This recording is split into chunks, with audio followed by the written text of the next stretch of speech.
Rahul Verma please एक बार मैं पूछना चाहता हूं कि आप लोग खेले हैं, बहुत अच्छी तरह से खेले हैं, लेकिन हार जीत सब ऊपर वाला के हाथ में है।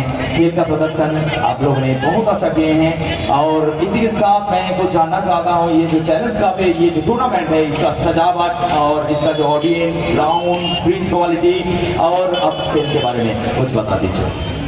हर साल ही अच्छा होता है टूर्नामेंट, बस इस साल लाइव नहीं, पर अच्छा ही है टूर्नामेंट और क्राउड बहुत अच्छा है। जो अच्छा खेल रहा है उसको सपोर्ट कर रहा है।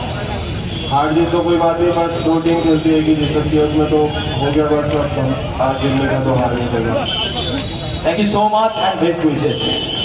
আর এই মুহূর্তে আমি মঞ্চে আমন্ত্রণ জানাবো এই কোয়ার্টার ফাইনাল খেলা অর্থাৎ Chandrakona coaching centre versus Ramjibanpur chairman 11 দুই দলের মধ্যে যে খেলা হয়েছে সেই খেলার मैन ऑफ द मैच कौन हो सकता है? कौन हो सकता है? সৌগত মান্না। একবার জোরে হাতের তালি সৌগত মান্না।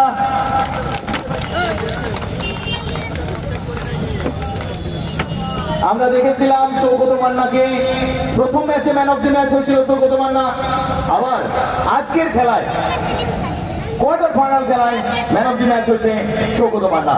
সৌগত মান্না স্কোরটা আমরা দেখে নিই, 20 বলে 60 রান, 8টি 6 এবং 2টি 4-এর সুবাদে Saugata Manna, single run just only 2 ইয়া 3।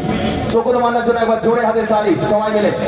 আমি পুরস্কারটি তুলে দেওয়ার হাতে রবি শঙ্করকে মঞ্চে আমন্ত্রণ জানাবো। রবি শঙ্কর প্লিজ আসুন। কেননা Ravi Shankar as a professional commentator ক্রিকেটের সাথে যুক্ত, কাঁথির ছেলে, বাট সৌগত মান্নাকে আমরা জানি prince of Mahishadal. Kanthi to Mahishadal it's not a huge difference and huge distance, but প্রত্যেকটি টুর্নামেন্টে আমরা দেখতে পাই সৌগত মান্না, রবি শঙ্কর একটা জুটি থাকে, ক্রিকেটীয় ধারাভাষ্য তার সাথে খেলা।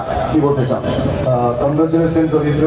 তবে শুধু প্রিন্স অফ মহিষাদল নয়, আপনারা বলতে পারেন বেঙ্গলের টাইগার, কারণ দীর্ঘ 2 দশকের বেশি যিনি ক্রিকেটকে সেবা দিয়েছেন, এত ভালো ইনিংস খেলেছেন না। আমার দেখা বেশ কয়েকটা ইনিংস আমি ভাবতে পারিনি যে এখনো পর্যন্ত সৌগত মান্না যেভাবে ব্যাটিংটা করে। বিশেষ এই মৌসুমে 9 করে বেশ কয়েকটা শতরান আমার দেখা, 2-3 শতরান